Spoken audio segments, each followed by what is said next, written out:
ಶೃಂಗೇರಿ ಮಠಕ್ಕೆ ದಾನ ಕೊಟ್ಟ. ಅದು ನಾನು ಈ ಹಿಂದೂಸ್ತಾನದ ಬಾದಶಾನ ಆಗಬೇಕು ಅಂತೇಳಿ ಅವನ ಕನಸು. ದುಡ್ಡು ಕೊಡಲಿಕ್ಕೆ ಆಗದಿದ್ದರೆ ತನ್ನ 2 ಮಕ್ಕಳನ್ನು ಒತ್ತೆ ಹಿಡಿಬೇಕು. ಮಹಾತ್ಮ ಗಾಂಧಿ ಹೇಳಿದರು, ಇಲ್ಲಿ ಮೈಸೂರಿನ ಅರಸರಂತರಿದ್ದರೆ ನಮಗೆ ಸ್ವಾತಂತ್ರ್ಯವೇ ಬೇಡ ಅಂತ ಮಹಾತ್ಮ ಗಾಂಧಿ ಹೇಳಿದರು. ಗಾಂಧಿಯವರು ತನ್ನ ಈ ಆಪ್ತ ಮುಸ್ಲಿಮರನ್ನು ತಬ್ಬಿಕೊಳ್ಳಲಿಕ್ಕಾಗಿ ರಘುಪತಿ ರಾಘವ ರಾಜಾರಾಮ್ ಪತಿತ ಅದರಲ್ಲಿ ಈಶ್ವರ ಅಲ್ಲ ತೇರೆ ನಾಮ್ ಅಂತ ಒಂದು ಸೇರಿಸಿದ್ರು. ಅವನು ಇದ್ದದ್ದು 5 ಅಡಿ 3 ಇಂಚು ಕುಳ್ಳ. ಅವನು ಹುಲಿಯ ಜೊತೆ ಎಂದೂ ಯುದ್ಧ ಮಾಡೋಕ್ಕೆ ತಾಕತ್ತೂ ಇರಲಿಲ್ಲ, ಹುಲಿಯ ಜೊತೆ ಯುದ್ಧ ಮಾಡಿದವನು ಅಲ್ಲ. Akbar the great, Aurangzeb great, Alexander great, Babur great, ಇನ್ನೇನಿದೆ ಭಾಳ ಗ್ರೇಟ್ ಸೋರ್ಡ್ ಇದೆಯಲ್ಲ ಅವನ ಖಡ್ಗ, ಆ ಖಡ್ಗದ ಮೇಲೆ ಬರೆಯಲಾಗಿದೆ, ಈ ಖಡ್ಗ, ಈ ಕೊಂಗತ್ತಿ ಕಾಫೀರರನ್ನು ಸದೆಬಡಿಯಲಿರಲಿಕ್ಕೆ ಇರುವ ಕೊಂಗತ್ತಿ. ಈ ಕೊಂಗತ್ತಿಯಿಂದ ಎಷ್ಟು ಜನ ಮತಾಂತರಾಗಿ ಮುಸ್ಲಿಮರಾಗುತ್ತಾರೋ ಅಷ್ಟು ನಮ್ಮ ಇಸ್ಲಾಂ ರಾಜ್ಯದ ಅಡೆಗೆ ಹೋಗ್ತೇವೆ ಅಂತ. ಇದಕ್ಕಿಂತ ಬಹಳ ಮುಖ್ಯವಾಗಿ ಇನ್ನೊಂದು ಹೇಳಬೇಕಾಗಿದೆ. ಡಾಕ್ಟರ್ KM ಪಣಿಕ್ಕರ್ ಅಂತ ಅವರು ಬಹುದೊಡ್ಡ ಸ್ಕಾಲರ್, ಅವರು ಪಣಿಕ್ಕರ್ ಅವರು ಮೈಸೂರು ವಿಶ್ವವಿದ್ಯಾಲಯದ ಕುಲಪತಿಯಾಗಿದ್ದವರು, ಪಾರ್ಟೇಷನ್ ಕಮಿಟಿಯ ಸದಸ್ಯರಾಗಿದ್ದವರು, ಜೊತೆಗೆ ಅವರು ಇಂಡೋ ಚೈನಾದ ರಾಯಭಾರಿಯಾಗಿದ್ದವರು. ಡಾಕ್ಟರ್ KM ಪಣಿಕ್ಕರ್ ಅಂತ ಕೇರಳದವರು. ಅವರು ಈ ಬ್ರಿಟಿಷ್ ಇಂಡಿಯಾ ಲೈಬ್ರರಿಯಲ್ಲಿ ಟಿಪ್ಪು ಸುಲ್ತಾನನ ಅನೇಕ ಪತ್ರಗಳನ್ನು ಅವರು ಪರ್ಷಿಯನ್ ಭಾಷೆಯಲ್ಲಿ ಬೇರೆ ಬೇರೆ ದೇಶದ ರಾಜರುಗಳಿಗೆ, ಮುಸ್ಲಿಂ ದೊರೆಗಳಿಗೆ, ತನ್ನ ಸೇನಾಧಿಪತಿಗಳಿಗೆ ಬರೆದಿರೋ ಪತ್ರ, ಆ ಪತ್ರವನ್ನೆಲ್ಲ ಇಂಡಿಯನ್ ಲೈಬ್ರರಿಯಿಂದ ತಂದು ಮಲಯಾಳಂಗೆ ಅನುವಾದ ಮಾಡಿದ್ದಾರೆ.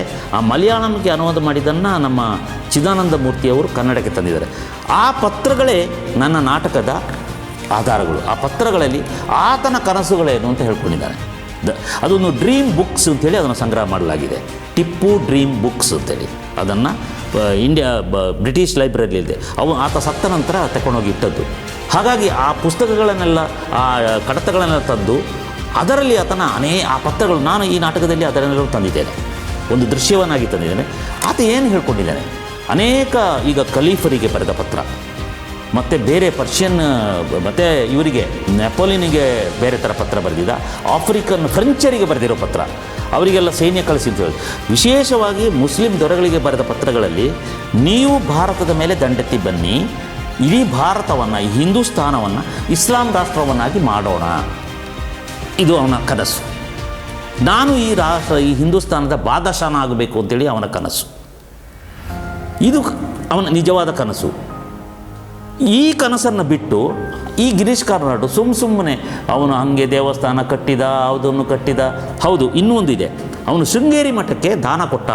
ಅದನ್ನು ನಮ್ಮ ಚರಿತ್ರಕಾರರು ಭಾಳ ಗ್ಲೋರಿಫೈ ಮಾಡಿದ್ದಾರೆ. ಅದೊಂದು ಘಟನೆ. ಯಾವಾಗ ಕೊಟ್ಟ ಅಂತ ಹೇಳೋದನ್ನು ಇಲ್ಲಿ ಬರೆದಿಲ್ಲ. ಅವರು ಚರಿತ್ರಕಾರರು ಜಾಣರಾಗಿ ಮುಚ್ಚಿಟ್ಟಿದ್ದಾರೆ. ಯಾವಾಗ ಅವನು ಯಾವ ಸಂದರ್ಭಕ್ಕಾಗಿ ಯಾಕೆ ಕೊಟ್ಟ ಅಂತ. ಅವನು 1792ರಲ್ಲಿ 3ನೇ ಮೈಸೂರು ಯುದ್ಧ ಆಗುತ್ತೆ. 792 3ನೇ ಮೈಸೂರು ಯುದ್ಧ ಬಹಳ ಇದು ಇಂಪಾರ್ಟೆಂಟ್ ಚರಿತ್ರೆ ಇಲ್ಲ ಅದು. ಆ ಚರಿತ್ರೆಯಲ್ಲಿ, ಆ ಯುದ್ಧದಲ್ಲಿ ಇವು ಸಿವಿಯರಾಗಿ ಸೋಲ್ತಾನೆ ಟಿಪ್ಪು ಸುಲ್ತಾನ್. ಬ್ರಿಟಿಷರು ಗೆಲ್ತಾರೆ. ಆಗ ಬ್ರಿಟಿಷರು ಗೆದ್ದು ಇವನ ಮುಂದೆ ಒಂದು ಕರಾರು ಇಡ್ತಾರೆ, ಒಂದು ಒಪ್ಪಂದ. ಅದಕ್ಕೆ ಶ್ರೀರಂಗಪಟ್ಟಣ ಒಪ್ಪಂದ ಅಂತ ಕರೆಯಲ್ಪಡ್ತದೆ ಚರಿತ್ರೆಯಲ್ಲಿ. ಅದು ಅಗ್ರಿಮೆಂಟ್ ಆಫ್ ಶ್ರೀರಂಗಪಟ್ಟಣಂ ಅಂತೇಳಿ ಅದನ್ನು ಕರೀತಾರೆ. ಆ ಒಪ್ಪಂದದಲ್ಲಿ 4 ಅಂಶಗಳಿರ್ತವೆ. ಒಂದು, ಟಿಪ್ಪು ಸುಲ್ತಾನ ಗೆದ್ದಂಥ ಪ್ರದೇಶಗಳನ್ನು ಬಿಟ್ಟುಕೊಡಬೇಕು, ನಂಬರ್ 1. 2, ಯುದ್ಧದ ನಷ್ಟ 3.5 ಕೋಟಿಯನ್ನು ಈ ಅವರ ಮಿತ್ರಪಡೆಗಳಿಗೆ ಕೊಡಬೇಕು, ಬ್ರಿಟಿಷರಿಗೆ ಮತ್ತು ಅವರ ಮಿತ್ರಪಡೆಗಳಿಗೆ ಕೊಡಬೇಕು. ಇನ್ನೊಂದು, ದುಡ್ಡು ಕೊಡಲಿಕ್ಕೆ ಆಗದಿದ್ದರೆ ತನ್ನ 2 ಮಕ್ಕಳನ್ನು ಒತ್ತೆ ಇಡಬೇಕು. ಇದು ಚರಿತ್ರೆಯಲ್ಲಿ ದೊಡ್ಡ ಅಗ್ರಿಮೆಂಟ್ ಅಂತ ಕರೆಸ್ಕೊಳ್ತದೆ. ನಮ್ಮ ಚರಿತ್ರೆಕಾರರು ಟಿಪ್ಪು ಸುಲ್ತಾನನ ಮಕ್ಕಳನ್ನು ಒತ್ತೆ ಇಟ್ಟ ಅಂತ ಹೇಳೋದನ್ನು ಭಾಳ ಗ್ಲೋರಿಫೈ ಮಾಡಿ, ದೊಡ್ಡ ಅಂಬೋ ಅಂತ ಹೇಳಿ ಗೋಗರೆದು ಅವರೇ ಕಣ್ಣೀರು ಸುರಿಸ್ಕೊಂಡು ಬರೆದಿದ್ದಾರೆ. ಅಲ್ಲಿ ಏನು ಅಂತ ಹೇಳಿದ್ರೆ, ಇವನೊಬ್ಬ ಮೋಸಗಾರನಾಗಿದೆ. ಟಿಪ್ಪು ಕೊಟ್ಟ ಮಾತನ್ನು ನಡೆಸ್ತಾ ಇರಲಿಲ್ಲ. 3.5 ಕೋಟಿಯಲ್ಲಿ ಇವನ ಖಜಾನೆಯನ್ನು ತಡ್ಕಾಡಿದಾಗ ಇದ್ದದ್ದು 1.5 ಕೋಟಿ ಮಾತ್ರ. ಇನ್ನು 1.5 ಕೋಟಿ, ಸುಮಾರು 2 ಕೋಟಿ ಕೊಡಲಿಕ್ಕೆ ಬಾಕಿ ಇತ್ತು. ಅದಕ್ಕಾಗಿ ಬ್ರಿಟಿಷರು ಮಕ್ಕಳನ್ನು ಒತ್ತೆ ಇಡಿ ಅಂತ ಹೇಳಿದರು. ಬ್ರಿಟಿಷರು ಅದಕ್ಕೆ ಅದು ಮರಾಠರು ನಿರಾಕರಿಸ್ತಾರೆ, ಆದರೂ ಬ್ರಿಟಿಷರು ಒಪ್ಪಲಿಲ್ಲ. ಕೊನೆಗೆ 2 ಮಕ್ಕಳನ್ನು ಒತ್ತೆ ಇಡ್ತಾನೆ. ಆದರೆ ಅವನು ತನ್ನ ಮಕ್ಕಳನ್ನು ಒತ್ತೆ ಇಟ್ಟಾಗ ಭಾಳ ಕರುಣಾಮಯಿಯಾಗಿ ಕಾಣಿಸಿಕೊಂಡ ಟಿಪ್ಪು ಸುಲ್ತಾನ್ ಹಂಜೆ ನಾಯಕ ಅಂಥೇಳಿ ಒಬ್ಬ ಮಂಗಳೂರಿನ ಒಬ್ಬ ದಳವಾಯಿ ಮೇಲೆ ದಾಳಿ ಮಾಡ್ತಾನೆ. ಹಂಜೆ ನಾಯಕ ತಪ್ಪಿಸ್ಕೋತಾನೆ. ಆದರೆ 2 ಮಕ್ಕಳನ್ನು ಹಿಡ್ಕೊಂಡು ಬರ್ತಾನೆ ಟಿಪ್ಪು ಸುಲ್ತಾನ್. ಆ 2 ಮಕ್ಕಳನ್ನು ಹಿಡ್ಕೊಬಂದು ಹಂಜೆ ನಾಯಕನಿಗೆ ಕರೆ ಕಳಿಸ್ತಾನೆ, ನೀನು ಶರಣರಾಗು, ಇಲ್ಲದಿದ್ದರೆ ನಿನಗೆ ನಿನ್ನ ಮಕ್ಕಳನ್ನು ಕೊಲ್ತೀನಿ ಅಂತ. ಹಂಜೆ ನಾಯಕ ಉತ್ತರ ಕೊಡ್ತಾನೆ, ನನ್ನ ನಾಡಿಗಾಗಿ ನನ್ನ ಮಕ್ಕಳು ಬಲಿಯಾದರೆ ಆಗಲಿ, ನಾನು ಬೇಕಾದರೆ ಬಲಿಯಾಗ್ತೇನೆ, ಆದರೆ ಶರಣಾಗುವ ಪ್ರಶ್ನೆಯೇ ಇಲ್ಲ ಅಂತ ಹೇಳ್ತಾನೆ. ಕೊನೆಗೆ ಟಿಪ್ಪು ಸುಲ್ತಾನ 2 ಮಕ್ಕಳನ್ನು, ಒಂದು 8 ವಯಸ್ಸು, ಒಂದು 12 ವಯಸ್ಸು, ಅದೂ ಹೆಣ್ಣು ಮಕ್ಕಳು, ಆ 2 ಮಕ್ಕಳನ್ನು ಕೊಲ್ತಾನೆ, ಕತ್ತರಿಸಿ ಹಾಕ್ತಾನೆ. ಈಗ ಹೇಳಿ ನೀವು, ಟಿಪ್ಪು ಸುಲ್ತಾನ ತನ್ನ 2 ಮಕ್ಕಳ ಒತ್ತೆ ಇಟ್ಟದನ್ನು ನಮ್ಮ ಚರಿತ್ರೆಕಾರರೆಲ್ಲ ಗ್ಲೋರಿಫೈ ಮಾಡಿದ್ರಲ್ಲ, ಯಾಕೆ ನೀವು ಹಂಜೆ ನಾಯಕನ 2 ಮಕ್ಕಳನ್ನು ಕೊಂದದ್ದನ್ನು ದಾಖಲಿಸಲಿಲ್ಲ? ಯಾಕೆ ನೀವು ಮುಚ್ಚಿಟ್ರಿ? ಹಂಜೆ ನಾಯಕ ರೈತರ ನಾಯಕ ಆಗಿದ್ದ ಮಂಗಳೂರಲ್ಲಿ, ನೀವು ಯಾಕೆ ಮುಚ್ಚಿಟ್ರಿ? ಇದು ನನ್ನ ಪ್ರಶ್ನೆ. ಮತ್ತು ಟಿಪ್ಪು ಸುಲ್ತಾನ್ ಕೊಡಗಿನ ಮೇಲೆ ಮಾಡಿದ ದಾಳಿ, ಕೊಡವರ ಸುಮಾರು 12,000ಕ್ಕೂ ಮಿಕ್ಕ ಕೊಡವರನ್ನು ಕಾಲಿಗೆ ಸರಪಳಿ ಕಟ್ಟಿ ಆನೆಯನ್ನು ಎಳೆಸ್ತಾ ಗಂಜಾಮಿಗೆ ತಂದು ಅವರನ್ನು ಮತಾಂತರಗೊಳಿಸಿ ಅಹಮದಿಯ ಶೈಲಿ ಅಂತ ಮಾಡಿದ್ರಲ್ಲ, ಅದನ್ನು ಯಾಕೆ ಮುಚ್ಚಿಟ್ರಿ? ಮೇಲುಕೋಟೆಯಲ್ಲಿ 700 ಮಂಡ್ಯನ್ ಬ್ರಾಹ್ಮಣರನ್ನು ನರಕ ಚತುರ್ದಶಿ ದಿವಸ ದೀಪಾವಳಿ ದಿನ ನೇಣು ಹಾಕಿಸಿದ್ರಲ್ಲ, ಅದನ್ನು ಯಾಕೆ ಮುಚ್ಚಿಟ್ರಿ?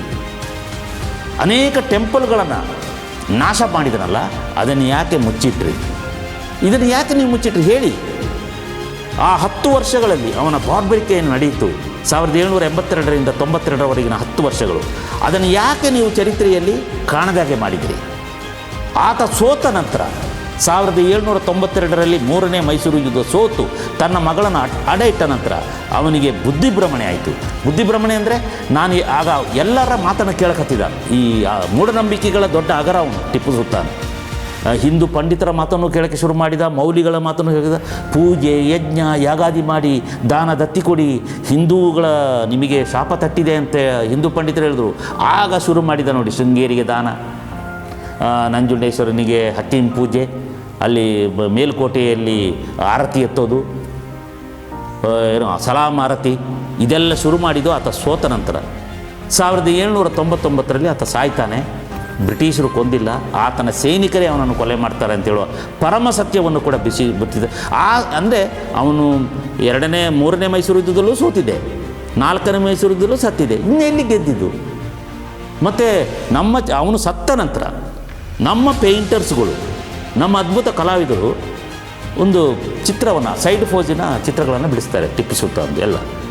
ಡಾಕ್ಟರ್ ರಾಜ್ಕುಮಾರ್ನೂ ಮುಖನೂ ಇಟ್ಟಂಗಿದೆ, ಅದು ಪೇಂಟರ್ಸ್ ಮಾಡಿದ ಕೆಲಸ.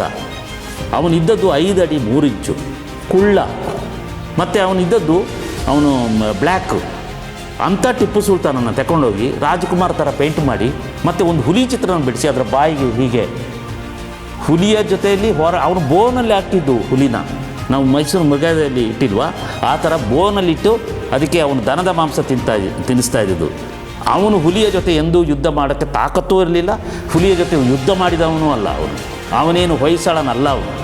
ಇಂಥೆಲ್ಲ ಸುಳ್ಳು ಪೇಂಟಿಂಗನ್ನೇ ನಿಜ ಅಂತ ನಂಬಿಕೊಂಡ್ರೆ ನಾವೇನು ಮಾಡೋಕ್ಕಾಗುತ್ತೆ?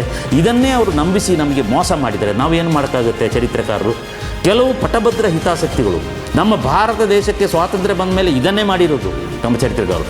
ನೆಹರು ಅವರ ಸಚಿವ ಸಂಪುಟದಿಂದ ಹಿಡಿದು 6 ಜನ ಮುಸ್ಲಿಂ ಶಿಕ್ಷಣ ಸಚಿವರು, ಒಬ್ಬರಲ್ಲ, ಸೀರಿಯಲ್ ಪ್ರಕಾರ 6 ಜನ ಮುಸ್ಲಿಂ ಶಿಕ್ಷಣ ಸಚಿವರು. ಅವರು ಮುಸ್ಲಿಮರ ಬಗ್ಗೆ ಮೆದುಭಾವನೆಯಿಂದಲೇ ಚರಿತ್ರೆಯನ್ನು ನಿರ್ಮಾಣ ಮಾಡಿದ್ದಾರೆ ಯೂನಿವರ್ಸಿಟಿಗಳಲ್ಲಿ.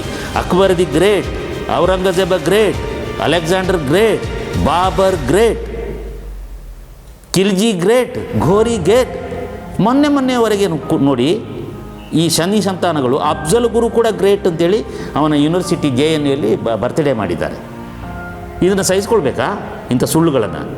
ಇವರು ಮಾಡಿದ ಸುಳ್ಳು ಅದಕ್ಕೆ ಭೈರಪ್ಪನವರು ಹೇಳಿದ್ದು, ಇತಿಹಾಸದ ಸುಳ್ಳು ಚಿತ್ರಣದ ಮೇಲೆ ರಾಷ್ಟ್ರೀಯತೆಯನ್ನು ಗಟ್ಟಿಗೊಳಿಸಲಿಕ್ಕೆ ಆಗೋದಿಲ್ಲ.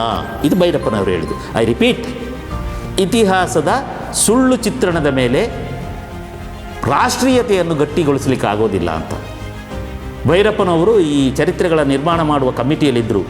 ಇವರ ಈ ಹುಚ್ಚಾಟ ಕಂಡು ರಾಜೀನಾಮೆ ಕೊಟ್ಟು ಹೊರಗೆ ಬಂದ್ರಂತೆ ಅವರು.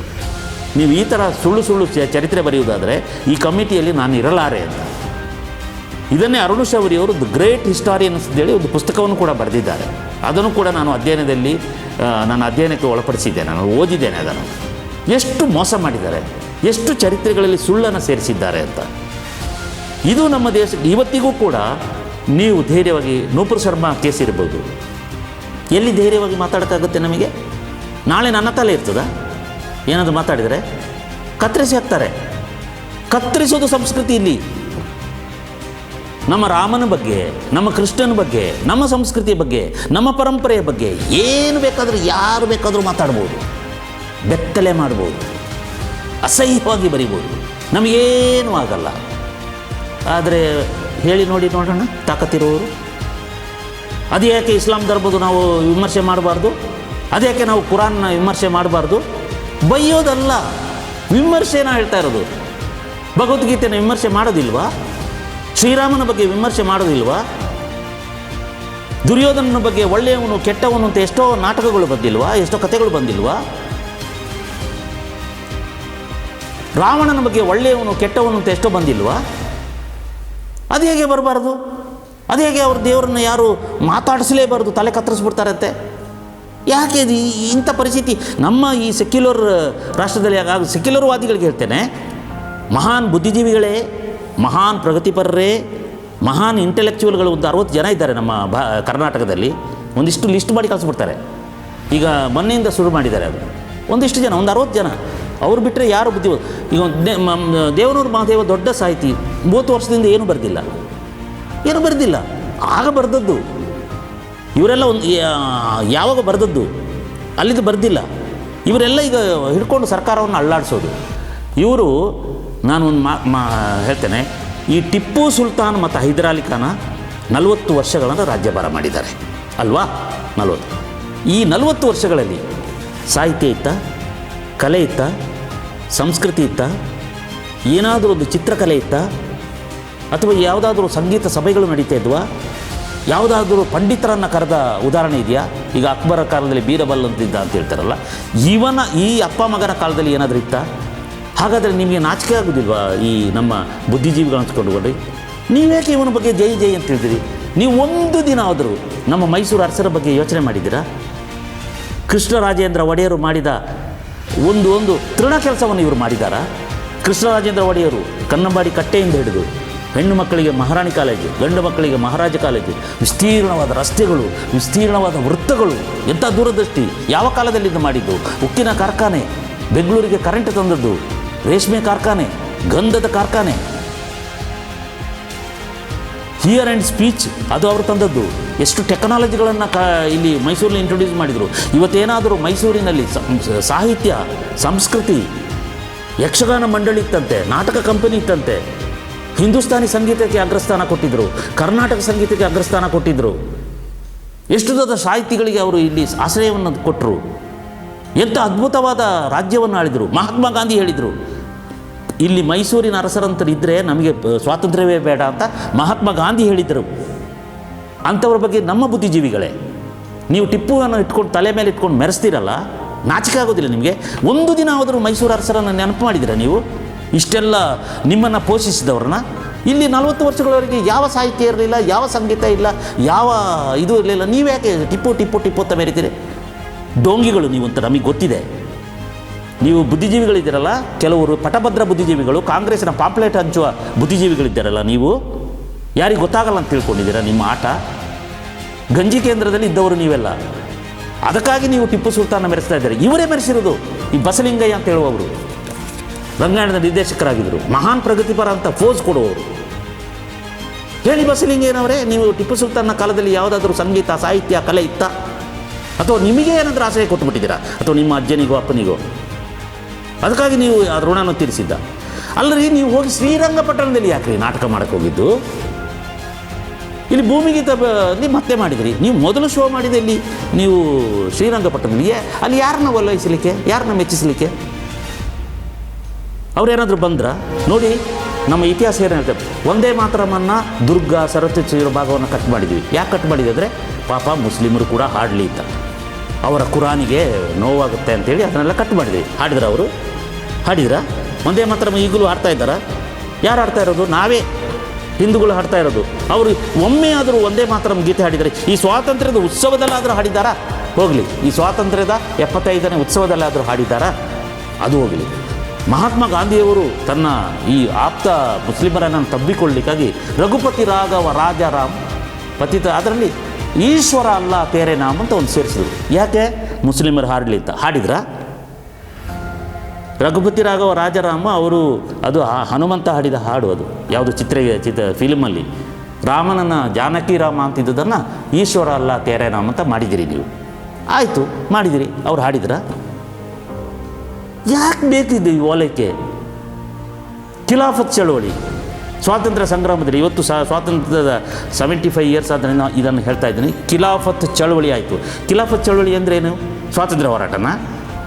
ಯಾರಿಗಾದ್ರೂ ತಲೆಗೆ ಎಣ್ಣೆ ಹಚ್ಚಬೇಡಿ, ಅದು ಸ್ವಾತಂತ್ರ್ಯ ಹೋರಾಟ ಅಲ್ಲ. ಅದು ಟರ್ಕಿಯಲ್ಲಿ ಖಲೀಫಾ ಅಂತ ಹೇಳುವವನ್ನು ಪದಚ್ಯುತಗೊಳಿಸಿದ್ದಕ್ಕೆ ಮುಸ್ಲಿಮರು ಪ್ರತಿಭಟನೆಯಾಗಿ ಖಲೀಫಾ ಚಳವಳಿ, ಅದು ಆ ಖಲೀಫಾ ಚಳವಳಿ ಖಿಲಾಫತ್ ಚಳವಳಿ ಅಂತ ಕರೆಯಲಾಯಿತು.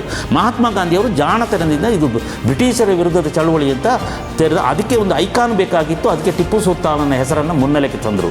ಹಿಂದೂಗಳಿಗೆ ಸಾವಿರಾರು ಐಕಾನ್ಗಳಿದ್ದಾರೆ. ಅರವಿಂದರಿಂದ ಹಿಡಿದು, ವಿವೇಕಾನಂದರ ಹಿಡಿದು, ರಾಮಕೃಷ್ಣ ಪರಮಹಂಸರಿಂದ ಹಿಡಿದು, ಶಿವಾಜಿ, ರಾಣಾ ಪ್ರತಾಪ ಸಿಂಹ, ಊರಿಗೊಬ್ಬ ಐಕಾನ್ಗಳಿದ್ದಾರೆ. ಮುಸ್ಲಿಮರಿಗಿಲ್ಲ ಅಂತೇಳಿ ಈ ಟಿಪ್ಪು ಸುಲ್ತಾನ ತಂದರು ಮತಾಂಧರನ್ನು. ಅದೇ ಸಂಸ್ಕೃತಿ ಅಲ್ವಾ ಇವತ್ತು ಇಡೀ ಬರ್ತಾ ಇರೋದು.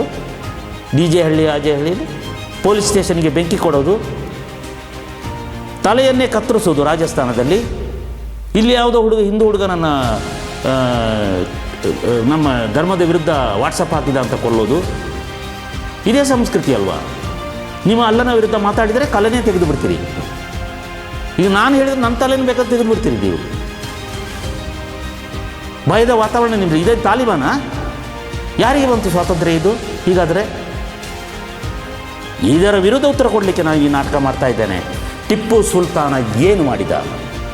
ಟಿಪ್ಪು ಸುಲ್ತಾನನ ನಿಜವಾದ ಕಡತಗಳು ಏನು? ಇದನ್ನು ಬಿಚ್ಚಿಡಲಿಕ್ಕೆ ಹೊರಟಿದ್ದೀನಿ. ಸುಳ್ಳು ಇತಿಹಾಸಗಾರರೇ, ನೀವು ಜನರಿಗೆ ಮೋಸ ಮಾಡಿದ್ರೆ ಸಾಕು. ನಾವೇನು ಈಗ ಆ ಮೋಸಕ್ಕೆ ಬಲಿಯಾಗಲ್ಲ. ನಮ್ಮ ಒಂದಷ್ಟಾದರೂ ನಮ್ಮ ಯುವಜನತೆಗೆ ಸತ್ಯ ಹೇಳೋಣ ಅಂತ ಹೇಳುವ ನಿರ್ಧಾರಕ್ಕೆ ಬಂದು ನಮ್ಮ ರಂಗಾಯಣದಿಂದಲೇ ಈ ನಾಟಕವನ್ನು ನಾನು ಮಾಡಿಸಲಿಕ್ಕೆ ಹೊರಟಿದ್ದೀನಿ. ನಾವು ಈಗಾಗಲೇ ಸ್ಕ್ರಿಪ್ಟ್ ತಯಾರಿಗೆ ಮುಗಿದಿದೆ. ಇದು ಕೂಡ ಅಚ್ಚಿಗೂ ಕೂಡ ಹೋಗ್ತಾ ಇದೆ. ಇದನ್ನು ಡಾಕ್ಟರ್ SL ಭೈರಪ್ಪನವರೇ ಈ ನನ್ನ ನಾಟಕಕ್ಕೆ ಮುನ್ನುಡಿ ಬರೆದಿದ್ದಾರೆ. ನನಗೆ ಧೈರ್ಯ ತುಂಬಿದ್ದಾರೆ. ನನ್ನ ಅನೇಕ ಸ್ನೇಹಿತರು ನನಗೆ ಬೆಂಬಲವಾಗಿ ನಿಂತಿದ್ದಾರೆ. ಒಂದು ಸತ್ಯವನ್ನು ಹೇಳಲಿಕ್ಕೆ ನಾವು ಅಂಜುವ ಪ್ರಶ್ನೆಯೇ ಇಲ್ಲ ಅಂತೇಳಿ ನನ್ನ ಬೆನ್ನ ಹಿಂದಿದ್ದಾರೆ. ನಾವು ಈ ಕ್ರಿಯೆಯಲ್ಲಿ ಈಗ ತೊಡಗಿದ್ದೇವೆ. ಟಿಪ್ಪು ಸುಲ್ತಾನನ ನಿಜ ಕನಸುಗಳ ಕಡತ ಇದು.